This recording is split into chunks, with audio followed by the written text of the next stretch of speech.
Neat పరీక్షా ప్రశ్నపత్రం లీకేజ్కు నైతిక బాధ్యత వహిస్తూ ప్రధానమంత్రి నరేంద్ర మోడీ తక్షణమే తన పదవికి రాజీనామా చేయాలని కేంద్ర విద్యాశాఖ మంత్రి ధర్మేంద్ర ప్రధాన్ను పదవి నుంచి బర్తరఫ్ చేయాలని సిపిఐ రాష్ట్ర కార్యదర్శి గుజ్జల ఈశ్వర్ డిమాండ్ చేశారు. ఆదివారం తిరుపతి నగరంలోని బైరాగిపట్టెడ సిపిఐ కార్యాలయం నుంచి పద్మావతి పార్క్ కూడలి వరకు సిపిఐ నాయకులు కార్యకర్తలు భారీ ర్యాలీ నిర్వహించి అనంతరం కూడలి వద్ద రాస్తారోకో చేపట్టారు. ఈ సందర్భంగా గుజ్జల ఈశ్వర్ మాట్లాడుతూ దేశంలో విద్యారంగాన్ని ప్రక్షాళన చేయాలని, నీట్ పరీక్ష అక్రమాలను వెలికితీయాలని డిమాండ్ చేస్తూ ఢిల్లీలోని జంతర్ మంతర్ వద్ద ప్రముఖ పర్యావరణవేత్త సైంటిస్ట్ సోనం వాంగ్చుక్ 19 రోజులుగా ఆమరణ నిరాహార దీక్ష చేస్తున్న కేంద్ర ప్రభుత్వం నిమ్మకం నీరెత్తినట్లు వ్యవహరించడం దుర్మార్గమన్నారు. దేశవ్యాప్తంగా విద్యార్థులు, మేధావులు, వివిధ రంగాల ప్రముఖులు ఇంత పెద్ద ఎత్తున ఆందోళన చేస్తున్నప్పటికీ ప్రధాని నరేంద్ర మోడీ కనీసం ఒక్క మాట కూడా మాట్లాడకపోవడం దేశ ప్రజల దౌర్భాగ్యమని మండిపడ్డారు. మణిపూర్లో మహిళలపై దారుణాలు జరిగిన, రామాలయంలో 200 కోట్ల దొంగతనం జరిగిన, ఇప్పుడు సోనం వాంగ్చుక్ ఆందోళన చేస్తున్న ప్రధాని మోడీ మౌనం వహించడాన్ని ఆయన తీవ్రంగా తప్పుపట్టారు. దేశానికి కాపలా కాసే సైనికుల కోసం -డిగ్రీల చలిలోనూ రక్తం గడ్డకట్టకుండా ఉండే సాంకేతికతను కనుగొని మంచు పర్వతాలను కరిగించి ప్రజలకు తాగునీరు అందించిన గొప్ప సైంటిస్టును సైతం ఈ ప్రభుత్వం నిర్లక్ష్యం చేస్తోందని ఆగ్రహం వ్యక్తం చేశారు. విద్యారంగాన్ని ప్రక్షాళన చేయాలని, నీటి పరీక్ష అక్రమాలను వెలికి తీయాలని చెప్పి దానికి నైతిక బాధ్యత వహిస్తూ కేంద్ర విద్యాశాఖ మంత్రి ధర్మేంద్ర ప్రధాన్ రాజీనామా చేయించాలని డిమాండ్ చేస్తూ సోనం వాంగ్చుక్ 19 రోజులుగా ఢిల్లీ జంతర్ మంతర్ దగ్గర ఆమరణ నిరాహార దీక్ష కూర్చున్నటువంటి విషయం దేశమందరికీ తెలిసినటువంటి విషయమే.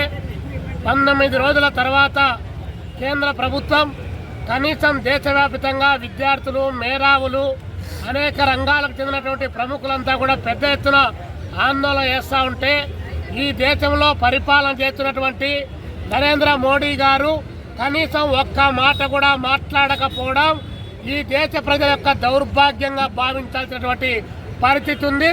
మరి నరేంద్ర మోడీ గారు మణిపూర్లో అంత పెద్ద ఎత్తున మహిళలపైన ఘటన జరిగితే మౌనం దాల్చారు. రామాలయంలో 200 కోట్ల డబ్బులు దొంగతనం చేస్తే మౌనం వహించారు. అదేవిధంగా 19 రోజులుగా సోనం వాంగ్చుక్ ఆందోళన చేస్తూ ఉంటే మౌనం వహించారు.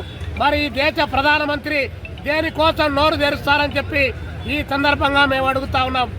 ఒక రామాను మెగసేసే అవార్డు గ్రహీత, పర్యావరణవేత్త, సియాచిన్ లాంటి ప్రాంతంలో, లడక్ లాంటి ప్రాంతంలో 0°C సైనికులు దేశానికి కాపలా కాలిస్తే అలాంటి వాళ్ళ యొక్క రక్తం గడ్డగట్టకుండా దేశ రక్షణ కోసం ఎలా పనిచేయాలని చెప్పి పర్యావరణం పరంగా ఆయన కనుగొనినటువంటి ఒక సైంటిస్టు మంచు పర్వతాలను కరిగించి అక్కడ ఉన్నటువంటి ప్రజలకు తాగడానికి మంచినీళ్ళు ఇచ్చినటువంటి ఒక గొప్ప సైంటిస్టు ఈ దేశ విద్యార్థుల కోసం, ఈ దేశ విద్యా వ్యవస్థ భవిష్యత్తు కోసం ఆందోళన చేస్తే ఈ ప్రభుత్వం కనీసం చర్చలు జరగకపోవడం దుర్మార్గం కాదా అని చెప్పి ఈ సందర్భంగా అడుగుతాను.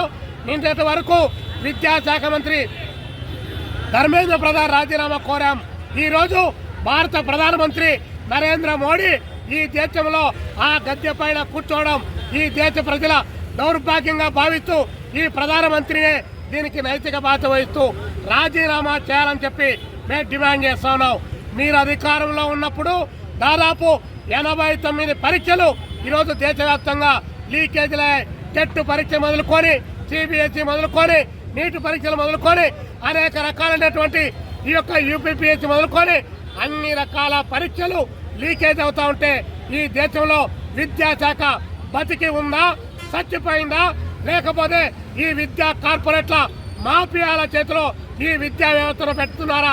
20 మంది విద్యార్థులు ఆత్మహత్య చేసుకుంటే 23 లక్షల మంది విద్యార్థులు మనోవేదనకు గురైతే కనీసం ప్రధానమంత్రి మాట్లాడడానికి కూడా నోరు రాలేదంటే అసలు ఈ దేశానికి ఈ ప్రధానమంత్రి నరేంద్ర మోడీ గారు అవసరమా అని చెప్పి భారత కమ్యూనిస్ట్ పార్టీ సిపిఐగా మేము భావిస్తున్నాం. సోనం వాంగ్చుక్ యొక్క అక్రమ అరెస్టును ఖండిస్తున్నాం. ప్రధానమంత్రి రాజీనామా చేయాలి, లేదంటే ధర్మేంద్ర ప్రధాన్ను విద్యాశాఖ నుంచి బర్తరఫ్ చేయాలని చెప్పి డిమాండ్ చేస్తున్నాం. ఈ ఆందోళన కార్యక్రమాన్ని రాష్ట్ర వ్యాప్తంగా విద్యార్థి సంఘాలు, యువజన సంఘాలు, మహిళా సంఘాలు, కమ్యూనిస్టు పార్టీ కార్యకర్తలు పెద్ద ఎత్తున వీధుల్లోకి వచ్చి ఆందోళన చేసి రేపు జరగబోయేటువంటి చలో పార్లమెంటుకు మనం సంఘీభావాన్ని ప్రకటించి ఈ దేశ విద్యా వ్యవస్థను ప్రక్షాళన చేయాలని చెప్పి డిమాండ్ చేస్తా ఉన్నాం.